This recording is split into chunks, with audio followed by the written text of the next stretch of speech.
अरे भेंडी हा राहायला कुठे काय रमेश भाऊ याला काय अर्थ आहे? तुम्ही बसला चोरासारखं लपून आणि मला केलं चोराच्या हवाली एका चोराला.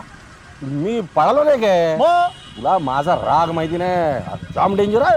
मला राग आला असता ना तर माझ्या हातून एखाद्याचा मर्डर झाला असता, म्हणून मी जरा इथं येऊन काय झालं असता? रमेश भाऊ तुम्ही आणि मारणार चाकू कधी हाताळलाय का? हा चाकू दाकू टाइमपास करू नको. ती लोक आले तर वांदे होती, निघूया आपण. अरे काय टेन्शन घेऊ नका. आता नुसतं रमेश नाव जरी ऐकलं ना तरी त्यांना घाम फुटेल माहिती. काय कपाळावरचा घाम तुझा वासा सांगावं लागतं यार रमेश भाऊला. चला भाऊ तुम्हाला सांगू का, एवढा धुतलाय ना की त्यांचे ना सकाळी बसायचे वाट.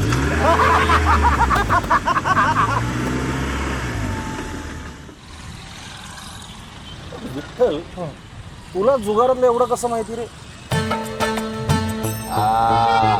अरे तू पण तर चोर आहेस. चोरांच्या वाटा चोरांना बरोबर माहित असतात. बरोबर बरोबर. चोर तर चोर, पण चोराचं एक ऐकाल, परत जुगार नका. आता कानाला खडा, परत जुगार नको.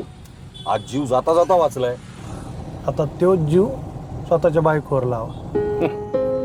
खरं सोन्यासारखी बायको मिळाली तुम्हाला, तिच्या बरोबर वेळ घालवायचं सोडून कुठं जुगारा बिगाराच्या नादी लागताय. तुला बोलायला काय जाते रे?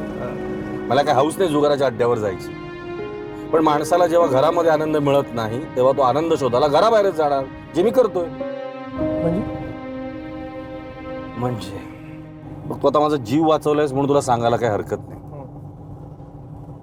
माझं आणि ललिताचं लग्न झालं ना, त्याच्यानंतरचे काही दिवस आमचे खूप मस्त मजेत गेले.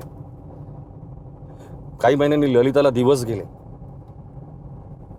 पण दुर्दैवानं आमचं होणारं बाळ जन्माला येण्याआधीच गेलं. त्या धक्क्यातून ललिता कधी सावरलीच नाही. तिचा स्वभाव बदलला, चिडचिड करायला लागली. मी समजवण्याचा खूप प्रयत्न केला तिला, पण नाही. बाळाचा विषय काढला तर चिडायची, नंतर तर मला हात पण लावून देत. मग तिने स्वतःला पार्ट्यांमध्ये बुडवून घेतलं आणि मी या जुगाराच्या अड्ड्यावर आनंद शोधायला लागलो. हॅलो, कशी आहेस? काय सांगतेस? डीजे सनी होता? ओ माय गॉड, म्हणजे फुल बॉलिवूड नाईट झाली असेल नाही? पहाटेपर्यंत नाचत असाल तुम्ही, हो ना? शी बाबा, मी मिस केली कालची पार्टी. आजची पार्टी कुठे? आजची पार्टी आज नाही जमणार ग मला. उद्या हॅलो, येत्या शनिवारी पण नाही जमणार मला.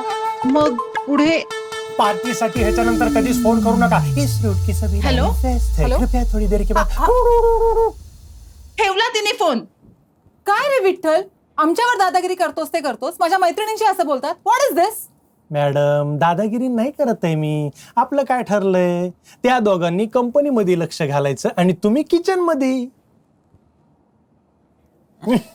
असं नका करू.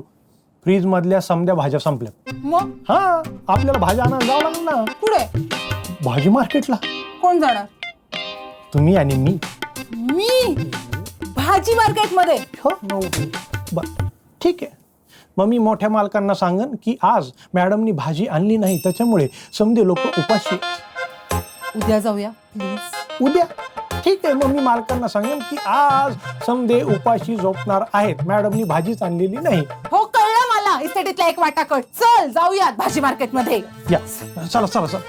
कांदा मुळा भाजी अवघी मिठाई माझी. या मॅडम.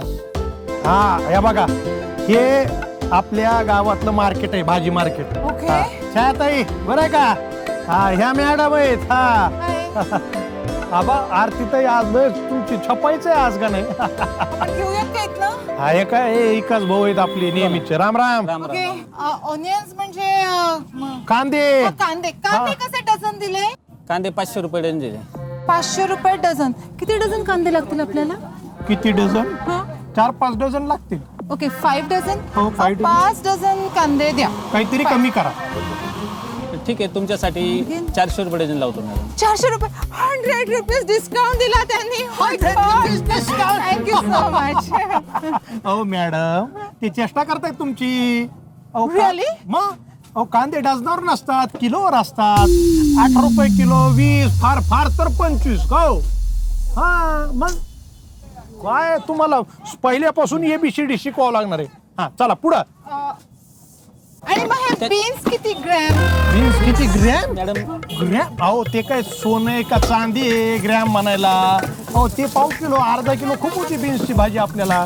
चला पहिलं कांदे घेऊ मग बीन्स घेऊ. हा, ते कसे घ्यायचे? ते अर्धा किलो द्या. ते टाका असा. किती कन्फ्युज करतोस तुम्हाला. मी पहिल्यांदा आली आहे ना. अहो ते तेवढेच घ्यायचं असतात. ह्या बघा. टोमॅटोज टोमॅटो हा बस बस किलो भर बस बस तेवढे बस. बस, हा. हा टोमॅटोज. टोमॅटो. हा लोक काय म्हणतील माहिती का? काय? ह्यांच्या पिशवीत का कांदे बटाटे भरलेत का काय? टोमॅटो कसं आहे वरती घ्यायचे असते असं असतं. आता टोमॅटो खाली घेतले त्याच्यावर भाजी टाकली, कांदे टाकले, बटाटे टाकले तर टोमॅटोची भाजी होईल ना पिशवीमध्ये. सॉस होईल सॉस म्हणून टोमॅटो वरती. भाजी घेण्यात PhD केली आहेस तू? हा चाल धन्यवाद. पण काही म्हणा आज भाजीचं शॉपिंग करायला सॉलिड मजा आली. भाजीच्या शॉपिंगला वा वा चांगला आहे शब्द चांगला आहे. पण तुम्ही ते काय ग्रॅम आणि काय टन आणि हे ते ऐकून मी म्हणलं अरे काय हसाव कराडावात. किती चेष्टा करतोस रे माझी. किती हसतोस मगापासून. गप असा विठ्ठल.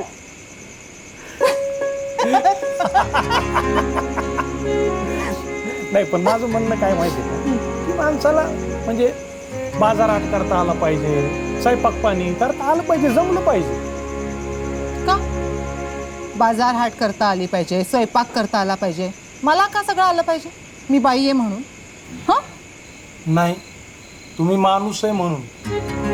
विष्णुमय जग वैष्णवांचा धर्म, भेदाभेद भ्रम अमंगळ. अहो स्त्री पुरुष असा काही भेदभाव म्हणून मी म्हणत नाहीये. आता मी तुमच्या घरी इतक्या दिवसापासून नोकर म्हणून काम करतो. हा स्वयंपाक मीच बनवितोय. मग मी काय बाई झालो का तेव्हा? विठ्ठल हा किती छान बोलतोस रे तू. नाही माझं कसं आहे मी संत महंतांचं ऐकतो आणि तेच बोलतो. एक ऐकाल? आणि मी नाही म्हटलं तर तू ऐकवायचा राहणार आहेस का? नाही म्हणजे आपला एवढा मोठा बंगला आहे, एवढं छान घर आहे आपलं, पण त्याच्यामध्ये अजून लक्ष्मी आली नाही का बाळकृष्ण रांगला नाही.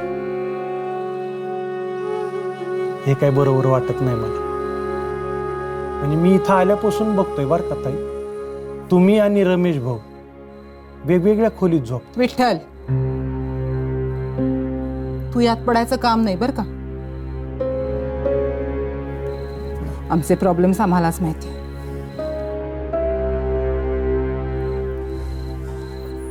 ताई चूक झाली माझी, पण रमेश भाऊंनी मला सांगितलं म्हणून. असं आहे का? म्हणजे त्यांनी तुला पढवून पाठवलंय तर. नाव आय गॉट इट. चुकताय तुम्ही ताई. मी तुमच्यापेक्षा वयानं मोठा आहे. 4-2 उन्हाळे पावसाळे जास्त बघितलेत तुमच्यापेक्षा. हे बघ ऑलरेडी खूप जणांनी मला खूप काही सांगून झालंय. तू आणखीन आता वेगळं काय सांगणार आहेस? म्हणजे मी बोलल ते सगळं पाललाळच असणार आहे. चालेल ना, पण ऐकून घ्यायला काय पैसे पडतील? ठीक आहे बोल. ताई तुमचं बाळ गेलं. रमेश भाऊनीच मला सांगितलं. त्याचा दोष तुम्ही स्वतःला देताय, रमेश भाऊंना देताय, अख्ख्या जगाला देताय. हे दुःख विसरण्यासाठी पार्ट्यामध्ये स्वतःला बुडवून घ्या. पण मी असं म्हणतो की तो जीव आला आणि गेला. त्याचं आयुष्य हे तेवढंच होतं. त्याला मुक्ती मिळाली आणि त्या मुक्तीपायी त्यानं तुमची कूस निवडली. हे त्याचं प्राप्त. त्याचा दोष तुम्ही स्वतःला कमवून देता. मी स्वतःला भाग्यवान समजा.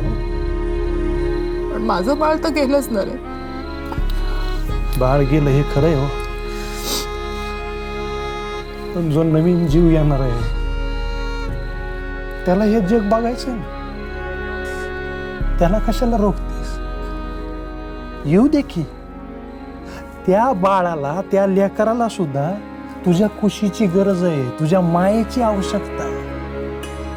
खरं ग माय, पांडुरंगाची शब्द. मी बोलता बोलता अगं तू ग केलं, मला माफ करा ताई. नाही विठ्ठल, तुझं काही नाही चुकलं. माझंच चुकलं. माझंच काहीतरी चुकतं. मग ती चूक सुधारा. पण उद्यापासून तुम्ही आणि रमेश भाऊ नव्या संसाराला सुरुवात करा.